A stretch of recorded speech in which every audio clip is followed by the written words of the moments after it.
Donc là nous sommes dans la dernière ligne droite, puisque à la fin de semaine on va terminer normalement le volet industriel, la partie industrielle.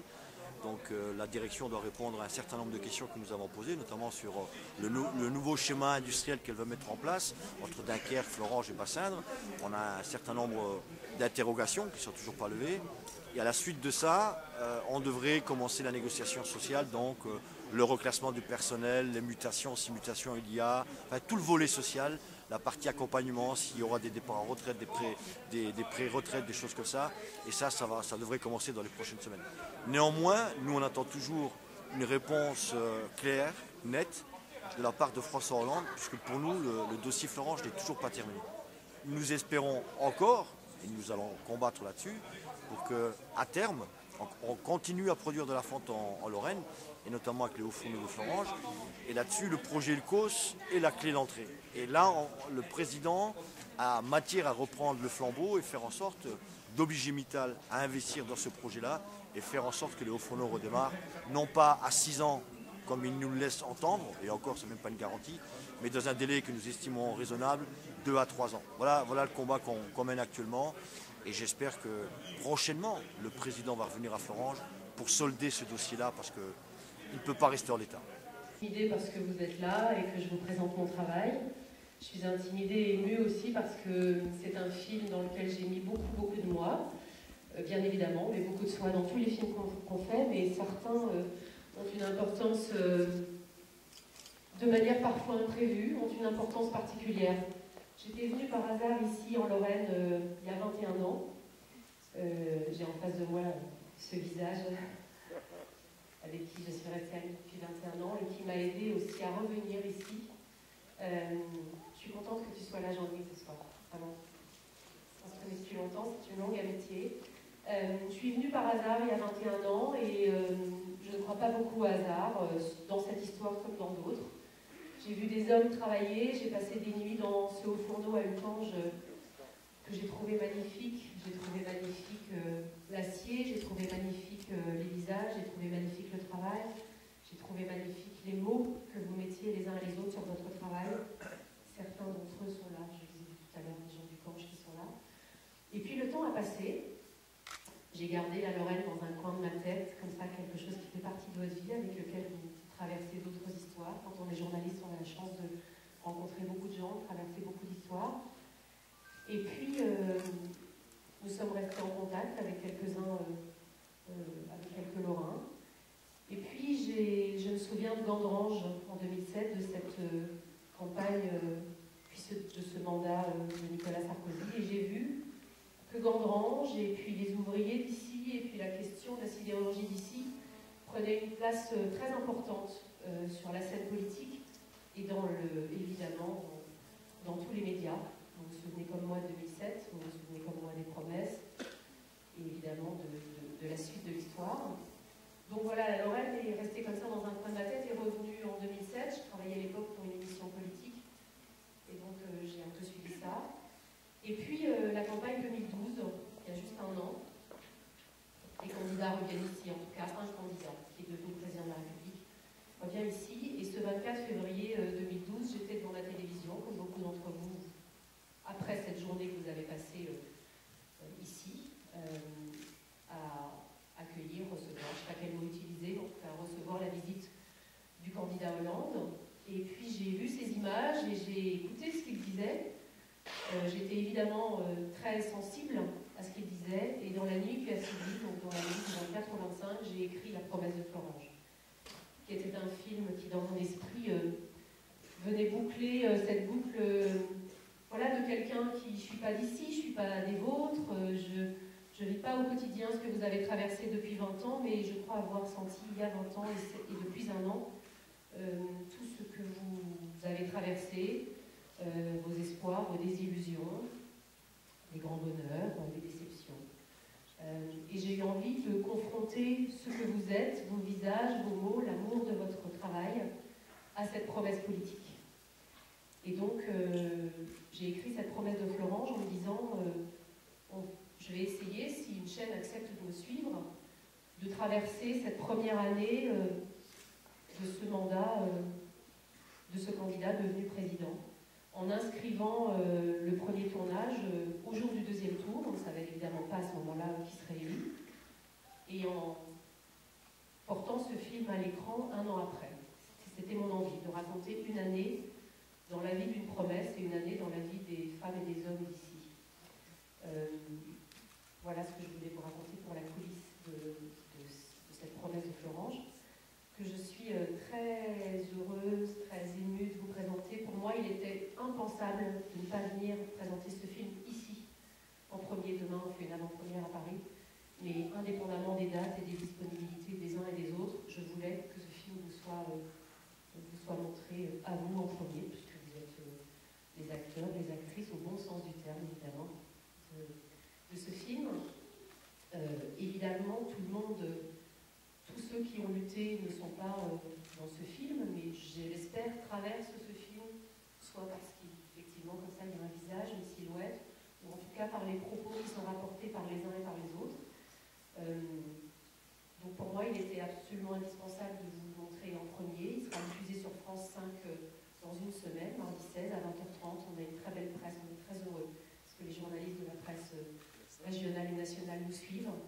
Et puis, votre vieil ami, mon vieil ami Bernard Lavilliers, est là aujourd'hui. Je trouve que c'est un signe vraiment important. Voilà, il y a des choses qui ont du sens dans nos vies, dans les engagements. Vous avez le vôtre, nous avons les nôtres, on partage beaucoup de valeurs, je crois, et ça avait du sens pour moi d'être là. Et je suis très très heureuse et vraiment sensible au fait que la passerelle Pascal Jascula, la mairie de Florange, monsieur le maire, vous accueille ici à titre tout à fait amical.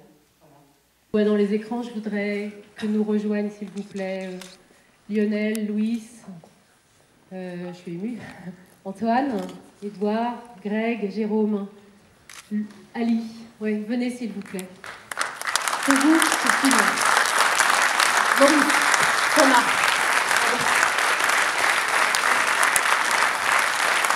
Pardon. Ceux qui sont là dans le film, je voudrais que vous veniez s'il vous plaît. Je ne sais pas où vous êtes, je ne veux pas en oublier. Venez, venez là, dans la lumière. C'est vous qui êtes dans la salle. Je ne vous les présente pas, vous les connaissez, mais quand même, vous les aviez peut-être pas vus comme ça. Voilà. Céline, Inès, peut-être. Elles sont par là. Parce que Céline et Inès...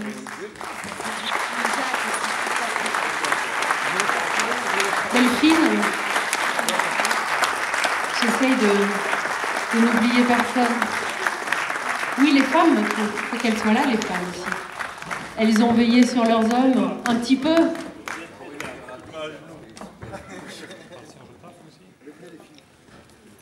Je ne peux pas citer tout le monde. Venez, ceux qui sont dans ce film, je ne sais pas, je ne vois pas tout le monde, je suis un peu émue. Je suis même très émue. Voilà. Cette histoire, vous l'avez vécue, voilà, chacun de votre fenêtre. Ici, vous êtes en Lorraine. Vous avez sûrement vu plein de choses aux journaux télévisés. Puis il y a toute cette histoire, l'enchaînement des choses que j'ai eu envie de raconter, qui donne d'une force incroyable quand je le revois comme ça, à leur histoire, à leur courage. Et moi, ce qui m'a frappée, j'espère que c'est ça qui ressort du film, c'est ce collectif. Voilà, le sport, c'est une des plus belles choses qui soit, parce que c'est les valeurs du collectif et ces hommes-là, avec chacun leur facilité de s'exprimer, la manière dont certains voilà, prennent les choses plus en main que d'autres, n'enlèvent rien à la qualité, au courage de ceux qui s'expriment moins. Voilà, c'est ça que je voulais dire, parce que c'est pas un portrait d'Édouard Martin. Édouard, il est là, il a défendu magnifiquement ce collectif. Mais il y avait les arrières, il y avait les avants, il y avait les ailiers. Et moi, je les ai vus. Et voilà, ceux-là, ils sont là. Et puis, il y a d'autres, évidemment, d'autres copains, d'autres collègues qui sont peut-être dans la salle et qui n'osent pas descendre ou qui ne sont pas là ce soir. Mais voilà, moi, je crois à la valeur du collectif, je crois à l'universalité du courage. Et vous en avez fait la preuve. Merci. Je suis contente de vous avoir rencontré, plus que contente. Merci.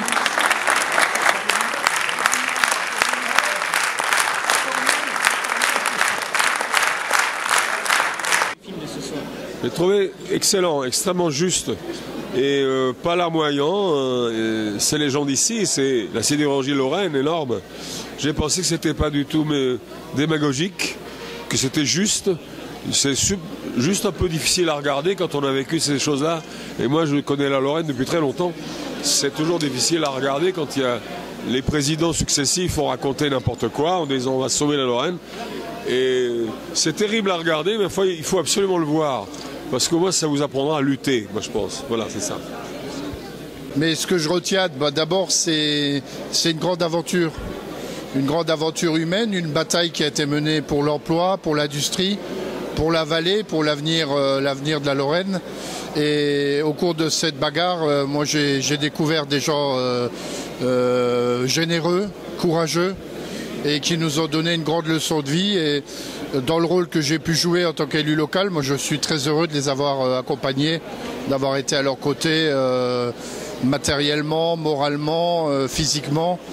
Dans mon rôle, naturellement d'élu, chacun son rôle, mais c'est cette leçon-là que je retiens aujourd'hui. Et je pense que ce film le retrace plutôt bien. Vraiment formidable. C'est vrai, il y a des gens qui ne sont pas contents, ils disent que, comme quoi c'est un film de la CFDT. Mais en réalité, qui a été sur le terrain, c'est la CFDT. Alors, mais pour moi, le film est vraiment impeccable. Rien à dire. Elle a raconté du début jusqu'à la fin, quoi. Voilà. Comme j'ai dit pendant le discours tout à l'heure, c'est vrai que de manière générale, je suis assez grande gueule, mais j'ai été complètement désabusé, j'ai été pris. Je m'étais fait une promesse personnelle à dire que le jour où je pleurais, ça sera le jour où on aura gagné. Je vous avoue quand même que j'ai dû serrer les dents. Et quelle belle preuve de courage, d'une réussite collective, parce que de cohésion, de fraternité collective. Comme j'ai dit, vous savez, même si parfois l'intersyndical, le combat qu'on a mené pendant des longs mois a souvent parfois été effrité avec des sensibilités, des opinions, des divergences, mais mine de rien, c'est un collectif d'hommes, de femmes qui luttent pour une seule et même revendication qui était la défense de leur outil, la défense de leur emploi et la défense socialement de notre vallée. Voilà, quand on a dit ça, on a tout dit. Bien évidemment, on aurait aimé une issue plus positive. Bon, on va arrêter de s'autoflageller, hein, il y a quand même des choses qu'on a gagnées. Hein, mais on aurait aimé quand même une issue positive, c'est-à-dire le redémarrage de nos fourneaux.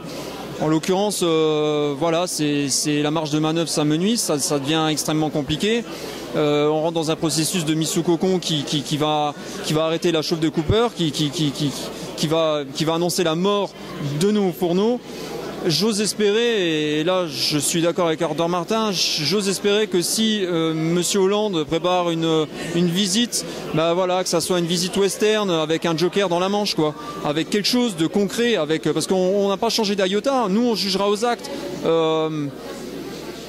Que lui aussi fasse son mea culpa, que lui fasse aussi son autocritique sur le dossier Florange, et que tout le monde en sorte la tête haute. Le film en lui-même était très émouvant, parce qu'il retraçait vraiment les moments difficiles de ce conflit, qui d'ailleurs n'est pas terminé. Il y a eu des moments forts. Bien sûr, on voit le combat entre déjà les différents dirigeants politiques, qui l'ont emporté pour l'instant. Mais bon, je garde comme un peu d'espoir, parce que dans ce film, je ne sais pas si vous avez remarqué, il n'y a pas le mot fin. Et que j'ose pas penser que la vallée ne reste pas sans sidérurgie. J'ai trouvé ce reportage émouvant, et toi? Moi j'ai trouvé très émouvant, touchant, poignant. Un œil assez particulier de Anne sur le film, beaucoup d'émotions, encore autre chose que ce qu'on a pu voir auparavant, un film qui retrace la force et la conviction des hommes d'acier pour tenter de sauver la sidérurgie lorraine. Moi j'étais émue dans les premières minutes en fait, parce que je connaissais la fin de l'histoire. Enfin, pour moi la fin, elle n'est pas encore là à la fin. Je pense qu'il y a encore à attendre quelque chose. Dans ce reportage, j'ai ressenti énormément d'émotions, très touchant. Et je crois que ma première larme s'est versée dans les premières minutes.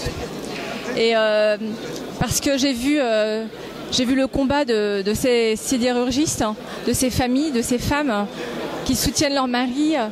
J'ai ressenti la douleur de ces femmes qui attendent leur mari et qui croient en leur combat. J'ai envie d'y croire encore, en fait. Et en parallèle, c'est vrai qu'il y a cette histoire un peu politique où on voit quand même qu'il y a un effort de fait. On voit Arnaud Montebourg en train d'essayer de se battre. On voit bien sur son visage qu'il est sincère. Enfin, c'est ce que j'ai ressenti. Ou alors c'est un très bon comédien. Mais en tout cas, c'est ce que j'ai envie de croire. Et vraiment, ces hommes d'acier, j'ai envie de dire, c'est le symbole de la France. Enfin, c'est peut-être gros, c'est peut-être grand, mais c'est vrai, j'ai envie de dire que c'est le symbole de la France. Et ils se battent pour leur emploi, ils veulent défendre leur emploi, ils y tiennent avec tout leur cœur. Et en défendant leur emploi, ils défendent leur région, ils défendent Florange, ils défendent la Moselle. Enfin, t'en penses quoi? Je suis vraiment très émue. Bon, j'espère que François Hollande va regarder le film sur France 5 à 20h35 s'il veut terminer la boucle ou boucler la boucle sur Florange. A dit une phrase très importante, c'est que j'ai l'impression que les politiques se sont fait avoir par Akmil Mittal. Ils se sont fait avoir par le chantage, par ces 20 000 emplois. Oui. On ne sait pas trop en fait. À notre niveau, je pense qu'à notre niveau, on ne sait pas trop, mais on n'a pas été dans les tractations de Mandero et puis de Lakshmi Mittal. Enfin, donc il y a sûrement dû avoir beaucoup de choses qui étaient dans la balance. Bon, toujours est-il que le 30 au soir, le choix a été fait, donc on l'a bien vécu. On a été quand même fortement déçus, pour ne pas dire trahis, même si le mot trahison a été employé de façon forte et émotive par Édouard. C'est ce qu'on a tous ressenti après toute l'énergie qu'on a mis dans ce combat et dans cet espoir d'aboutissement du travail que Montebourg avait bien fait, que nous, sidérurgistes, avions estimé à l'époque que Arnaud Montebourg avait bien fait. Bon, il s'avère que le 30 novembre au soir, on a été quand même fortement déçus. Voilà. De voir un accord auquel d'ailleurs on croit pas, et encore plus aujourd'hui où on se rend compte qu'il y a de plus en plus de coups de canif qui sont faits dans cet accord. Bon, et évidemment, il va bien falloir quand même que le politique un jour il regarde ça de près. Hein. C'est un combat qui mérite d'être défendu. Et c'est vrai que ces sites de Florange, pour moi, c'est un petit peu le cœur. C'est le cœur de la Lorraine. Voilà, l'acier qui coule, c'est l'acier. C'est ce que je dis toujours à ces hommes d'acier. Et je pense à Romain Tancredi qui a parcouru Fontenay-sous-Bois. J'ai envie d'en parler parce que c'est un ami qui a été très touché par la cause d'ArcelorMittal, des sidérurgistes, qui a parcouru à pied pendant 9 jours, seul, Fontenay-sous-Bois jusqu'à Florange. Et évidemment, tous les intersyndicalistes sont venus à la mairie de Florange, grâce à Philippe Carillon, l'applaudir pour lui dire « Chapeau mon gars, tu fais partie des nôtres ». Et ça, c'est vraiment touchant et c'est une grande histoire d'amour. Oui, c'est vrai que tu as bien fait de relater le périple que Romain Tancredi. Ouais, Romain Tancredi a fait pour... Je pense qu'au départ, il voulait défendre l'emploi, donc il a pris il a voulu lui mettre un nom, parce que défendre l'emploi, c'est vaste. Il a voulu mettre un nom, il a choisi les ArcelorMittal. Il a été séduit sûrement, je pense, par cette volonté d'acier qu'ont les hommes de Lorraine de pouvoir défendre les emplois. Je pense qu'en France, il est utile et important que chaque salarié puisse défendre son emploi, c'est important. Surtout aux heures assez noires que nous vivons à l'heure actuelle, où on voit de plus en plus d'entreprises qui ferment et qui se licencient à tour de bras. C'est important qu'il y ait encore des hommes, qu'il y ait des femmes qui soient encore debout et qui défendent leur emploi. Merci Romain pour ce que tu as fait. Pour les 1200 km, on est quand même assez fiers de toi sur ce coup-là. Si on pouvait donner une renaissance au site de Florange, ça donnerait un espoir formidable à tous ces salariés qui se lèvent très tôt le matin et qui travaillent très dur.